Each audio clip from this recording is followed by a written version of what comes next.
Start off, Kelton, you can Yep. do the clacking for us. Right, Evan, take one.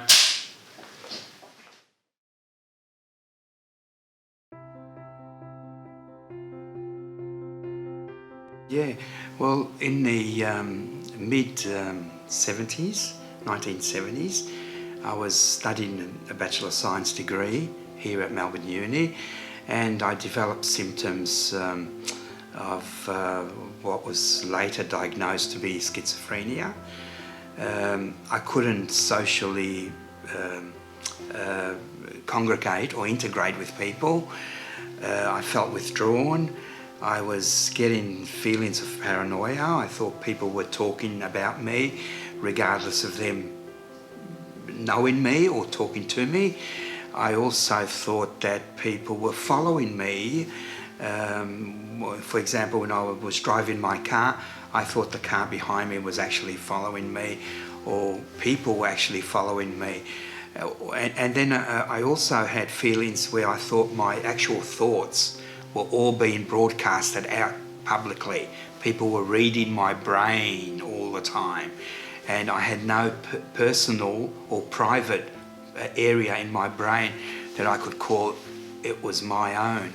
So these symptoms I just explained were basically the symptoms of schizophrenia that I had. I must admit, though, there is a primary symptom where people tend to hear voices. I think that I had that mixed up with a bit of paranoia.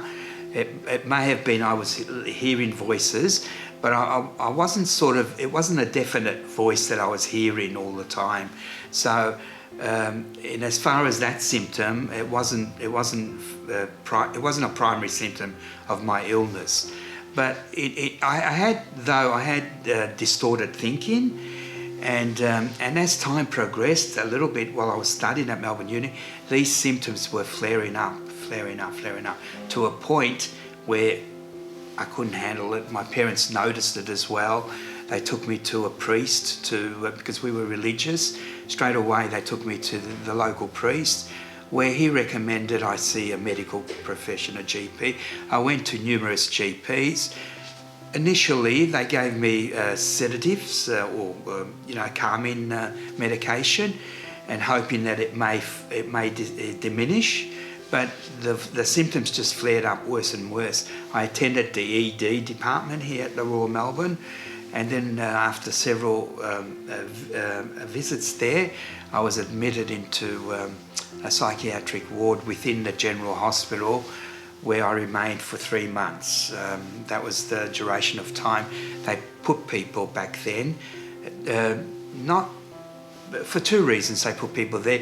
The medication was back then was very sedative, so they put me there for my safety and the safety of others, you know. So I was put in there, I was looked after by caring people, yeah.